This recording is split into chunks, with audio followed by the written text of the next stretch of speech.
Avis vascular centre మన దేశంలోనే the best varicose vein hospital.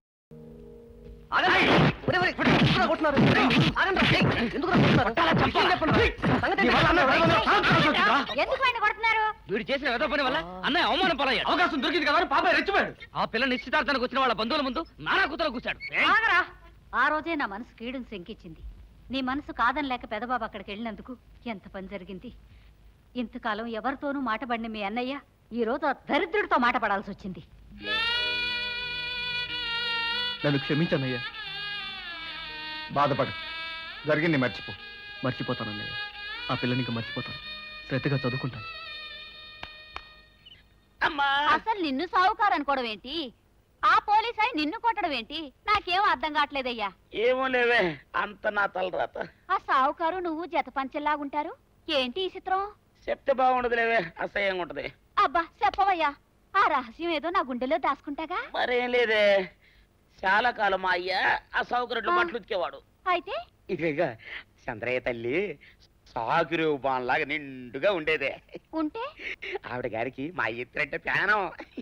అయితే ఎందుకంటే ఎర్రి మొక్కవ.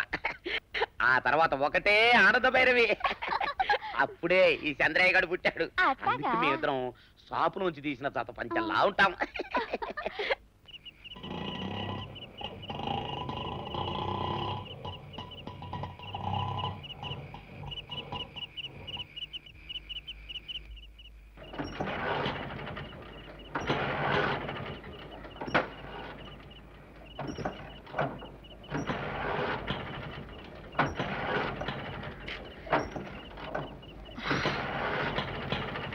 ఏమైంది?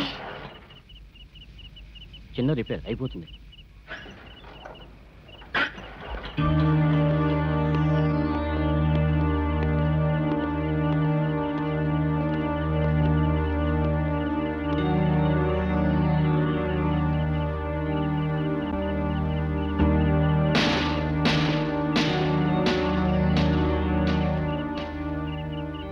ఏంటి బాబు, ఆటో రిపేరా? రిపేర్ సంగతి నువ్వు చూసుకో, అమ్మాయి రేపు సంగతి మేము చూసుకుంటాం. రావే.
Fantastic, marvellous.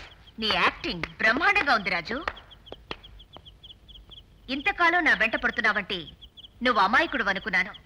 నీ అన్న ద్వారా నన్ను అడిగిస్తే ఆశపడ్డావనుకున్నాను. పెళ్లి కాబోతున్న పిల్లని అల్లరి పెడుతున్నావంటే నువ్వు ఒక రాస్కెల్వని ఇప్పుడు అర్థం చేసుకున్నాను. ఏంటి ఊరుకున్న కొద్ది తెగరెచ్చిపోతున్నావు? రెచ్చిపోతున్నాను. అర్ధరాత్రి ఒంటరిగా ఆడపిల్ల మీదకి 10 మంది రౌడీల్ని పంపుతావా? వాళ్ళు నన్నేమైనా చేసుంటే నా బ్రతికేమయ్యేది. నువ్వొక మోసగాడవని ఇప్పుడు అర్థమైంది. ఆడపిల్లవి ఆపదలో ఉన్నావని ఆదుకుంటే అర్థం పర్థం లేకుండా మాట్లాడతావా? యు బ్లడీ, నా మీద చేసుకుంటావా? నువ్వు వచ్చింది ఆదుకోవడానికి కాదు, అల్లరి పెట్టడానికి. ఈ నాటకాన్ని ఆడిస్తున్నది కూడా మీ అన్నయ్యేనా? మా అన్నయ్య ఇంకేమన్నా అన్నావంటే నిజంగానే రేపు చేసి పారేస్తాం. అంటాను. మా అన్నయ్యని జైలుకు పంపింది మీ అన్నయ్య. నిన్ను నా వెంట పడమని చెప్పింది మీ అన్నయ్య. ఈ రౌడీల ప్లాన్ కూడా మీ అన్నయ్యది. వాడు నీకంటే దుర్మార్గుడు. అవునే, ఈ ప్లాన్ కూడా మా అన్నయ్యది. నిన్ను రేప్ చేయమని పంపాడు, రేప్ చేస్తాను. నీ దిక్కున చోటు చెప్పుకో. లేవే. వదలు.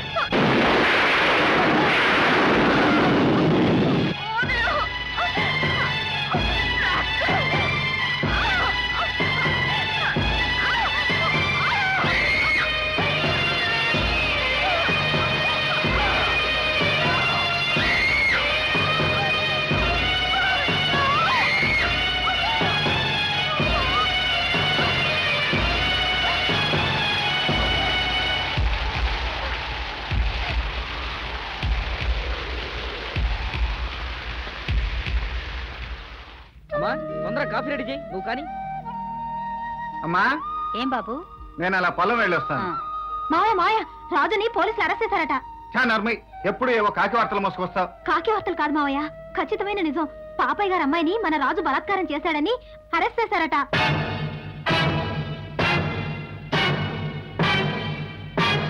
నా తమ్ముడు ఆడపిల్లను బలాత్కరించటమా?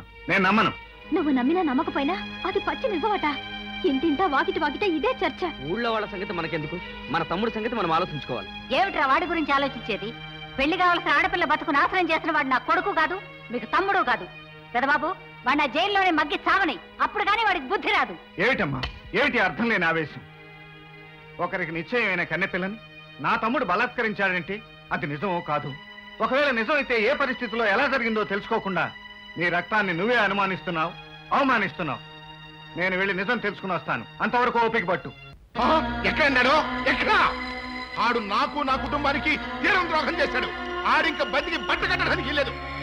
ఈ అమ్మాయి ఎక్కడ ఈ సెల్లో పెట్టి చర్మ ఓడిపించేయండి. ఇవాళ అటు ఇటు తేలిపోవాలి. ఎవరండి మీరు? ఏమిటా కేకలు? నీ కూతురు కూడా ఇట్లాంటి సన్నాసిగాడు ఎవడన్నా రేపు చేసి ఉంటే నేనెవడో నీకు తెలిసేది. అట్లా చూస్తూ ఉంటాయా అని నరికేయక సబ్బాయి. నేరస్తుల్ని కొట్టే హక్కు మాకు మామూలుగా లేదు. మామూలుగా మామూలుతో అయితే వస్తుందన్నమాట హక్కు. పెద్ద మనుషులు, తమకు తెలియదే ఉంది. తీసుకో, ఇది ఆడి ప్రాణం ఖరీదు. సెల్లో ఆడు ఎట్ట పోయాడో తెలియకుండా పైకి వెళ్ళిపోవాలి. ఆ తర్వాత నేను చూసుకుంటాను. కానీ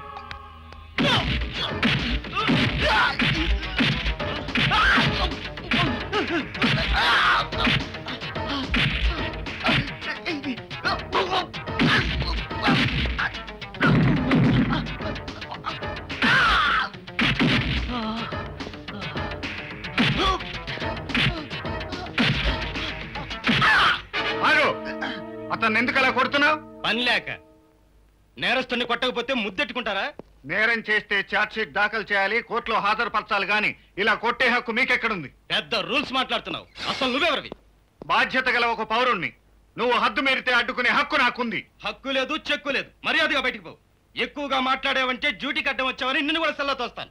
నోటికొచ్చినట్లు మాట్లాడుతున్నావు. అవతల వైపు నుంచి ఎంత భోజనం చేశావేమిటి? What nonsense! You country fellow! నేను లంచ తిన్నానంటావా? I will finish you! Hold your hand and tongue! There is law of the land. Every citizen has got civil rights. You can't violate them. Mind that you are the guardian of law but not its breaker. You have no right to beat the accused. ఇంకొక దెబ్బ వాడిని కొట్టావంటే నిన్ను క్షణాల మీద dismiss చేయిస్తాను.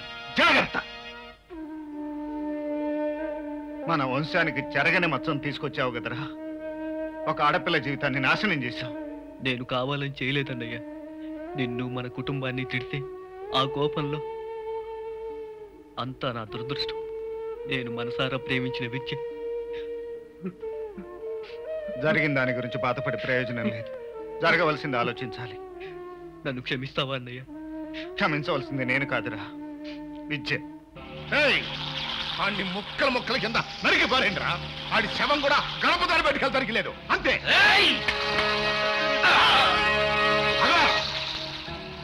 ఇంకా ఏం చేద్దామని వచ్చావయ్యా? నీ కూతురు జీవితాన్ని బజారు పాలు చేసేశాను అని నన్ను దెబ్బివ్వడానికి వచ్చావా? అంతేగా? కాదు, నా తమ్ముడు చేసిన తప్పుకి క్షమాపణ అడగటానికి వచ్చాను.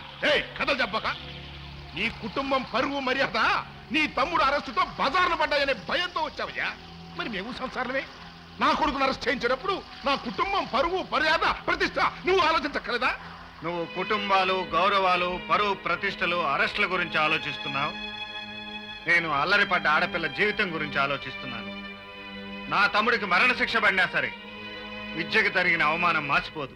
ఆ అవమానం నాకు కలిగించడం కోసమే నీ తమ్ముడితో ఎంత ఘోరం చేయించావు. నిన్ను అవమానించడానికి నీ కూతురు జీవితాన్ని పాడు చేయించేటంత దుర్మార్గుణ్ణి కాను. అనవసరంగా ఆవేశపడకు. జరిగిన అల్లరి చాలు. రాజుకి విద్యకి పెళ్లి చేయిద్దాం. విద్య జీవితం చక్కబడుతుంది.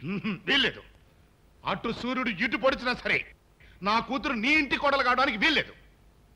అయ్యగారు అయ్యగారు అయ్యగారు తమరి కాబోయే ఇంకుడు గారు కబురేపారండి. అమ్మాయి గారి గురించి పూర్తిగా తెలిసిపోయిందంట. ఇక ఈ పెళ్లి జరగదు అని చెప్పన్నారు. నిశ్చితార్థానికి ఇచ్చిన 5 లక్షలు గోయిందా గోయిందా అని చెప్పన్నారు. 5 లక్షలరా? 5 లక్షలు?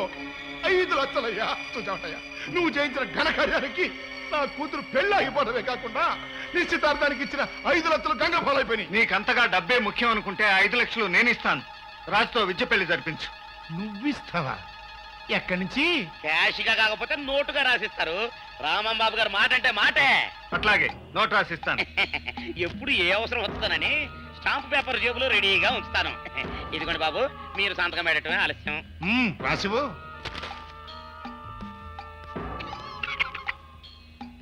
డబ్బు కృతి కదా.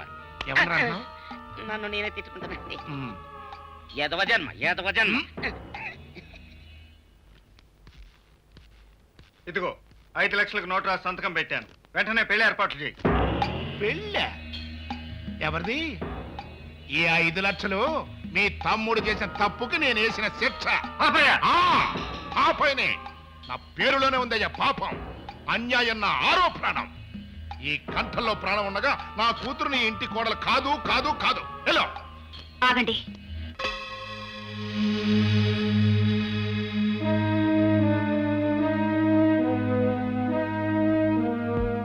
బావగారు రండి, మన ఇంటికి వెళదాం. విద్య, అవును, దెబ్బతిన్న మా నాన్న పగ తీర్చుకోవడం గురించి ఆలోచిస్తున్నాడు కానీ నా జీవితం గురించి ఆలోచించడం లేదు. రండి బావగారు, రాజుతో పెళ్లికి నేను మనస్ఫూర్తిగా ఒప్పుకుంటున్నాను. అగో, ఒక్కసారి ఈ గడప బయటికి అడుగు పెట్టావంటే ఈ జన్మలో గడప లోపలికి అడుగు పెట్టే యోగ్యత ఉండదు. ఆడది పుట్టింటి గడప దాటేది మెట్టినింటికి వెళ్ళడానికి, ఆ మెట్టినింటి గడప దాటేది మట్టిలో కలవడానికి, అంతేగాని వెనక్కి తిరిగి రాదు. పదండి బావగారు. ఛీ! కన్న తండ్రికే తలవంపులు తెస్తున్నావు కదే. నీకు తలవంపులు రాకూడదని విద్య తలదించుకుని మా ఇంటికి వస్తుంది. పదమ్మా.